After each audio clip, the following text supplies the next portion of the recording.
B J ಪಿಗೆ ರಾಮನ ಅಭಯ ಇದೆಯಾ? ಬಿ ಜೆ ಪಿ ಹುಟ್ಟಿನಿಂದಲೂ ರಾಮರಾಜ್ಯದ ಕನಸು ಕಂಡಂಥ ಪಾರ್ಟಿ. ಇದೀಗ ರಾಮ ಮಂದಿರ ನಿರ್ಮಿಸ್ತಾ ಇದೆ ಮೋದಿ ಸರ್ಕಾರ. ಸ್ವತಃ ಅವರೇ ಉದ್ಘಾಟನೆ ಮಾಡುವಂಥ ಕಾರ್ಯಕ್ರಮಕ್ಕೆ ಹೋಗ್ತಾರೆ. ಈ ಬಾರಿ 400ಕ್ಕೂ ಹೆಚ್ಚು ಸ್ಥಾನ ಗೆಲ್ಲೋದಕ್ಕೆ ರಾಮ ಸಹಾಯ ಮಾಡ್ತಾನೆ ಅನ್ನುವಂಥ ನಂಬಿಕೆ. ಈ ಸಂಕಲ್ಪ ಅಂತಿದೆಯಲ್ಲ, ಸಂಕಲ್ಪ ಈ ರಾಮ ಮಂದಿರ ಆಗತ್ತೆ ಅಂತ ಯಾರಾದರೂ ಅಂದ್ಕೊಂಡಿದ್ದೀರೇನ್ರಿ? ಈ ಹೋರಾಟಗಳ ಆರಂಭ ಆದಾಗ ಮಂದಿರ್ ವಹಿ ಬನಾಯಂಗೆ ಅಂತೇಳಿ ಬಿ ಜೆ ಪಿ ಹೇಳ್ತಾ ಇತ್ತು. ಬಿ ಜೆ ಪಿ ವಿರೋಧಿಗಳು ಅಥವಾ ಕಾಂಗ್ರೆಸ್ ಅಥವಾ ಇನ್ನಿತರ ಯಾವುದೇ ಪಕ್ಷಗಳು ಏನು ಹೇಳ್ತಾ ಇತ್ತು, ಮಂದಿರ್ ವಹಿ ಬನಾಯಂಗೆ ಲೇಕಿನ್ ದಿನಾಂಕ ನಹಿ ಬತಾಯಂಗೆ ಅಂತ. ನೀವು ಮಂದಿರ್ ವಹಿ ಬನಾಯಂಗೆ ಅಂತ ಭಂಗ ಮಾಡ್ತಾ ಇದ್ದೀರಿ, ಆದರೆ ಡೇಟ್ ಹೇಳ್ತಾ ಇಲ್ಲ. ಡೇಟ್ ಮಾಡ್ಬಿಡ್ತಲ್ಲ ಜನವರಿ 22ಕ್ಕೆ. ಅದಕ್ಕೆ RSS ಅಥವಾ ಬಿ ಜೆ ಪಿಯಲ್ಲಿ ಒಂದು ಮಾತಿದೆ, ಸಂಕಲ್ಪ ಮಾಡ್ತಾರೆ ಅಂತ. ಸಂಕಲ್ಪ ಅಂತಂದರೆ ಹಿಂದೂ ಧರ್ಮದಲ್ಲಿ ಒಂದು ನಂಬಿಕೆ. ಅಖಂಡವಾದಂಥ ಸಂಕಲ್ಪವನ್ನು ಮಾಡಿದರೆ ಮಾಡೇ ಮಾಡುತ್ತೆ ಈ ಪ್ರಕೃತಿ, ನಮಗೆ ಅದನ್ನು ಒದಗಿಸಿಕೊಡುತ್ತೆ ಅಂತೇಳಿ. ನಿಮ್ಗೆ ಗೊತ್ತಿರಲಿ, ಈ ಜಮ್ಮು ಕಾಶ್ಮೀರ ವಿಚಾರ ಇದೆಯಲ್ಲ, RSSನಲ್ಲಿ ಶಾಖೆಗಳಲ್ಲಿ ಒಂದು ಆಟ ಆಡಿಸ್ತಾರೆ. ಅಂದರೆ ಒಂದು ಆಟ, ಫೈನಲಿ ಆ ಹುಡುಗರು ಜಮ್ಮು ಕಾಶ್ಮೀರವನ್ನು ಗೆಲ್ತಾರೆ ಅಂತ. ಅಂದರೆ ಮನಸ್ಸಿನಲ್ಲಿ ಬಿತ್ತೋದು, ಗೆದ್ದೇ ಗೆಲ್ತೀವಿ ಗೆದ್ದೇ ಗೆಲ್ತೀವಿ ಗೆದ್ದೇ ಗೆಲ್ತೀವಿ. ಅದನ್ನು ಇಂಗ್ಲೀಷ್ನಲ್ಲಿ ಈಗ ಅಫರ್ಮೇಷನ್ ಅಂತ ಕರೀತಾರೆ. ನಮ್ಮಲ್ಲಿ ಸಂಕಲ್ಪ ಸಂಕಲ್ಪ ಸಂಕಲ್ಪ ಅಂತ ಇದೆ. ಐ ಡೋಂಟ್ ನೋ, ನಾನು ಅದನ್ನು ಯಾಕೆ ಹೇಳ್ತಾ ಇದ್ದೀನಿ ಅಂತಂದರೆ, ಆ ರೀತಿ ಬಿ ಜೆ ಪಿ ಮತ್ತು RSS ಅಥವಾ VSP ಥಿಂಕ್ ಮಾಡುತ್ತೆ. ಇನ್ನು ಮಂದಿರ ಉದ್ಘಾಟನೆ ಬಳಿಕ ಬಿ ಜೆ ಪಿಗೆ ಮತ್ತಷ್ಟು ಚಾರ್ಮ್ ಬರುವ ಎಲ್ಲ ಸಾಧ್ಯತೆ ಇದೆ. 10,000 ಬಸ್ ಏನೋ ಬರುತ್ತಂತೆ ದೇಶದ ಮೂಲೆ ಮೂಲೆಗಳಿಂದ, 10,000 ಬಸ್. ಪ್ರಧಾನಿ ಮೋದಿಯವರೇ ಮಂದಿರವನ್ನು ಉದ್ಘಾಟನೆ ಮಾಡ್ತಾರೆ. ಅವತ್ತು ಶಂಕುಸ್ಥಾಪನೆ ನೆರವೇರಿಸಿದ್ದು ಅವರೇ, ಮಂದಿರ ಉದ್ಘಾಟನೆ ಮಾಡೋದು ಅವರೇ. ಇನ್ನು ಪ್ರತಿ ಲೋಕಸಭಾ ಕ್ಷೇತ್ರದಿಂದ 5,000 ಜನ ಬರ್ತಾರೆ. ಒಂದೊಂದು ಲೋಕಸಭಾ ಕ್ಷೇತ್ರದಿಂದ 5,000 ಜನ ಬರ್ತಾರೆ. 27 ಲಕ್ಷ ಆಗುತ್ತೆ. ಆದರೆ ಉದ್ಘಾಟನೆಗೆ ಒಂದೇ ಸಲಕ್ಕೆ 27 ಲಕ್ಷ ಸೇರ್ಲಿಕ್ಕೆ ಸಾಧ್ಯ ಇಲ್ಲ ಅಲ್ಲಿ. ಆಮೇಲೆ ಕರ ಸೇವಕರ ಕುಟುಂಬಗಳನ್ನು ಆಹ್ವಾನಿಸಿದ್ದಾರೆ ಮೋದಿ. ಅವತ್ತೆಲ್ಲ ಕಾರ್ ಸೇವಕರು ಅಂತಂದರೆ ಯಾರೆಲ್ಲ ಅವತ್ತು ಬಂದಿದ್ದರು, ಕೆಲವರು ಸತ್ತು ಹೋಗಿದ್ದಾರೆ, ಅವರ ಫ್ಯಾಮಿಲಿಯಲ್ಲಿ ಈಗಲೂ ಫೋಟೋ ಇದೆ. ಆಮೇಲೆ ಹೆಂಗೆ ನಮ್ಮ ಸೈನಿಕರಿಗೆ ಸ್ಮಾರಕ ಮಾಡಿದ್ದಾರೋ ಅದೇ ರೀತಿ ಕಾರ್ ಸೇವಕರಿಗೂ ಕೂಡ ಸ್ಮಾರಕ ಮಾಡ್ತಾರೆ. ಬಹುಶಃ ಅವರ ಹೆಸರುಗಳನ್ನಲ್ಲಿ ಇಡಬಹುದು. ಆಮೇಲೆ ದೇಶದ ಮೂಲೆ ಮೂಲೆಗಳಿಂದ ಮಣ್ಣು ತರುವ ಇಂಥದ್ದೆಲ್ಲ, ಇದೆಲ್ಲ ಏನು ಗೊತ್ತಾ, ಇಮೋಷ್ನಲ್. ಇದನ್ನೇ ಎಡಪಕ್ಷಗಳು, ಕಾಂಗ್ರೆಸ್, ನೀವು ಇಮೋಷ್ನಲಿ ಭಾವನಾತ್ಮಕವಾಗಿ ನೀವು ಸೆಳೀತೀರಿ. ಸರ್, ಭಾವನಾತ್ಮಕವಾಗಿ ಸೆಳೀತೀರೋ, ಅಭಿವೃದ್ಧಿ ಪಥದಲ್ಲಿ ಸೆಳೀತೀರೋ, ಫೈನಲಿ ನಮ್ಮ ಡೆಮೋಕ್ರಸಿ ಹೇಳಿರೋದೇನು, ಗೆದ್ದದ್ದು ಯಾರು?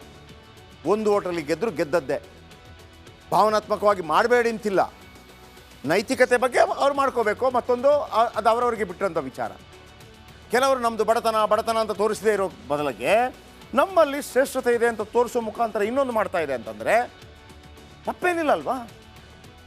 ಹಾಗಂತ ನೋಡಿ, ನಾನು ಡೆಲ್ಲಿಯಲ್ಲಿ ಹೇಳಿದೆ ನಿಮಗೆ, ಡೆಲ್ಲಿಯಲ್ಲಿ 3 ಬಾರಿ ಇದೇ ನರೇಂದ್ರ ಮೋದಿ ಅವರಿಗೆ ಓಟ್ ಕೊಟ್ಟಿಲ್ಲ ಡೆಲ್ಲಿ ಜನ. ಆದರೆ ಪ್ರತಿ ಸಲ ಕೂಡ ಲೋಕಸಭಾ ಚುನಾವಣೆ ಬಂದಾಗ ನರೇಂದ್ರ ಮೋದಿ ಅವ್ರಿಗೆ ಓಟ್ ಕೊಡ್ತಾರೆ. ಹಾಗಿದ್ರೆ ಮೂರ್ಖ ಅಲ್ವಲ್ಲ ಜನರು ಮೂರ್ಖರಲ್ವಲ್ಲ? ಕಳೆದ ಬಾರಿ BJPಗೆ ಇಲ್ಲಿ 104 ಕೊಟ್ಟಿತ್ತು, ಈ ಬಾರಿ 66 ಇಳಿಸಿದ್ರು, ಕಾಂಗ್ರೆಸ್ಗೆ 135 ಕೊಟ್ಟರು. ಜನ ಮೂರ್ಖ ಅಲ್ವಲ್ಲ? ಕೇರಳದಲ್ಲಿ 1 ಬಾರಿ ಕಾಂಗ್ರೆಸ್ಗೆ, 1 ಬಾರಿ ಕಮ್ಯುನಿಸ್ಟ್ಗೆ, ಈ ಬಾರಿ ಮಾತ್ರ 2 ಬಾರಿ. ಜನ ಮೂರ್ಖರಲ್ವಲ್ಲ? ತಮಿಳುನಾಡಲ್ಲಿ 1 ಬಾರಿ ಅಣ್ಣಾ DMKಗೆ, 1 ಬಾರಿ DMKಗೆ ಕೊಡ್ತಾ ಇದ್ದಾರೆ. ಜನ ಮೂರ್ಖರಲ್ವಲ್ಲ? ಬೇಡ ಅಂತಂದರೆ ವೋಟ್ ಹಾಕಲ್ವಲ್ಲ? ನಾನು ಕೇಳ್ತಾ ಇರುವಂಥದ್ದು, ಬೇಡ ಅಂತಂದರೆ ಜನ ಕೂಡ ಮನ್ನಾ ಮಾಡ್ತಾನೆ. ಪ್ರತಿಯೊಬ್ಬರು ಕೂಡ ಮಿದುಳು ಕೊಟ್ಟಿದ್ದಾನಲ್ಲ, ಇಷ್ಟವಾಗಿರಬೇಕಲ್ಲ ಯಾವುದೋ ಒಂದು ಕಾರಣಕ್ಕೆ, ಹಾಗಾಗಿ ವೋಟ್ ಹಾಕ್ತಾ ಇದ್ದಾರಲ್ವಾ? ಆಮೇಲೆ ದೇಶದ ದೊಡ್ಡ ದೊಡ್ಡ ಬಿಸ್ನೆಸ್ ಮ್ಯಾನ್ಗಳಿಗೂ ಕೂಡ ಮೋದಿ ಕರೆಯೋಲೆ ಕೊಟ್ಟಿದ್ದಾರೆ. ಎಲ್ಲರೂ ಕೂಡ 22ನೇ ದಿನಕ್ಕಾಗಿ ಕಾಯ್ತಾ ಇದ್ದಾರೆ. ಪ್ರತಿಯೊಬ್ಬ ಹಿಂದೂಗಳು ಕೂಡ ನೋಡಿ, ಎಲ್ಲ ಹಿಂದೂಗಳು ಕೂಡ ಒಂದಂತೂ ಇದೆ, ಯಾವುದೇ ಮಸೀದಿ ಹೊಡಿಬಾರ್ದು, ಯಾವುದೇ ಏನು ಪೂಜಾ ಸ್ಥಳಗಳನ್ನು ಅಟ್ಯಾಕ್ ಮಾಡುವಂಥದ್ದು ಹಿಂದೂ ಧರ್ಮದ ಯಾರು ಕೂಡ ಅದನ್ನು ಮಾಡಲಿಕ್ಕೆ ಸಾಧ್ಯ ಇಲ್ಲ. ಆದರೆ ರಾಮ ಮಂದಿರ, ಕಾಶಿ, ಮಥುರಾ ಇದರ ಬಗ್ಗೆ ವಿತ್ ಪ್ರೂಫ್ ಇರುವಂಥದ್ದು, ಅದರ ಮೇಲೆ ಅಟ್ಯಾಕ್ ಆಗಿದೆ, ಮೊಘಲರಿಂದ ಅಟ್ಯಾಕ್ ಆಗಿದೆ. ಸೊ ಹಾಗಾಗಿ ಅದು ನಮ್ಮ ರಾಮ ಕೃಷ್ಣ ಶಿವ, ಇದು ನಮ್ಮ ಪೂಜನೀಯ ಸ್ಥಳಗಳು, ವಾಪಸ್ ಕೊಡಿ. ನಾನು ನಿನ್ನೆ ಕೂಡ ಹೇಳಿದೆ, VSP ಅಧ್ಯಕ್ಷರಾಗಿದ್ದಂಥ ಅಶೋಕ್ ಸಿಂಘಾಲ್ ಈಗಿರಬೇಕಿತ್ತು ನಿಜವಾಗಿ. ಅಶೋಕ್ ಸಿಂಘಾಲ್ ಹೇಳ್ತಾರೆ, 30,000 ಮಸೀದಿ ದೇವಸ್ಥಾನಗಳನ್ನು ಒಡೆದು ಹಾಕಲಾಗಿದೆ, ಅಲ್ಲಿ ಮಸೀದಿ ಕಟ್ಟಲಾಗಿದೆ. ನಾವು ಪ್ರತಿಷ್ಠಿತವಾಗಿರುವಂಥ 3 ಕೇಳ್ತಾ ಇದ್ದೀವಿ, ಕೊಟ್ಟು ಬಿಡಿ. ಬಹುಶಃ ಅದನ್ನು ಫ್ರೆಂಡ್ಲಿಯಾಗಿ ಕೊಟ್ಟಿದ್ರೆ ಈ ಪ್ರಾಬ್ಲಮ್ ಇಲ್ಲಿ ತನಕ ಉಂಟಾಗ್ತಾ ಇಲ್ಲ, ನನ್ನ ಪ್ರಕಾರ ಉಂಟಾಗ್ತಾ ಇರಲಿಲ್ಲ.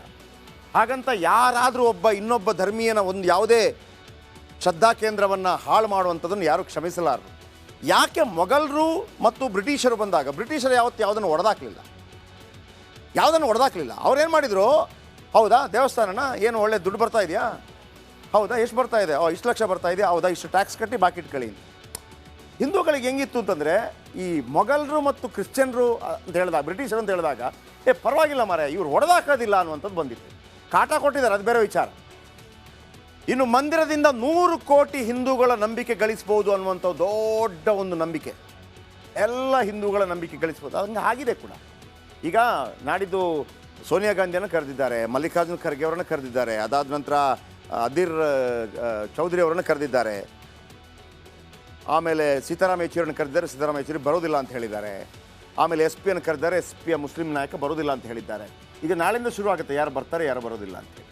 ಆಮೇಲೆ ಕಾಂಗ್ರೆಸ್ಗೆ ಏನಾಗಿದೆ, ಹೋದರೆ ಮುಸ್ಲಿಮರಿಗೆ ಸಿಟ್ಟು, ಹೋಗದಿದ್ದರೆ ಹಿಂದೂಗಳ ಸಿಟ್ಟು. ಆದರೆ ಅದನ್ನು ಮೀರಿದಂಗೆ ಕಾಣ್ತಾ ಇದೆ ಕಾಂಗ್ರೆಸ್. ಇವತ್ತು ಆಲ್ರೆಡಿ ಕರ್ನಾಟಕದಲ್ಲಿ ಹೇಳ್ತಾ ಇದೆ ನಾವು ಮುಸ್ಲಿಮರಿಗೆ ಟಿಕೆಟ್ ಕೊಡೋದಿಲ್ಲ ಅಂತೇಳಿ ಇಂಡೈರೆಕ್ಟಾಗಿ ಹೇಳ್ತಾ ಇದ್ದಾರೆ. ಇವತ್ತು ಅದರ ಬಗ್ಗೆ ಚರ್ಚೆ ಮಾಡಿದ್ವಿ. ಮಂದಿರ ಉದ್ಘಾಟನೆಗೆ ಹೋಗಲ್ಲ ಅಂತ ಸೀತಾರಾಮ್ ಯೆಚೂರಿ ಹೇಳಿದ್ದಾರೆ. ಯೆಚೂರಿ ನಡೆಯಿಂದ INDA ಕೂಟಕ್ಕೆ ಒಂದು ಹೊಡೆತ ಉಂಟಾಗಿದೆ. ಬಹುಸಂಖ್ಯಾತ ಹಿಂದೂಗಳಿದಾರಲ್ವ ಅದರಲ್ಲೂ ಕೂಡ. ಸರಿ, ಹಾಗಿದ್ರೆ ಇಷ್ಟೆಲ್ಲ ಆಯ್ತಲ್ಲ, ಇದು ರಾಮ ಮಂದಿರದ ವಿಚಾರ, 400 ವಿಚಾರ.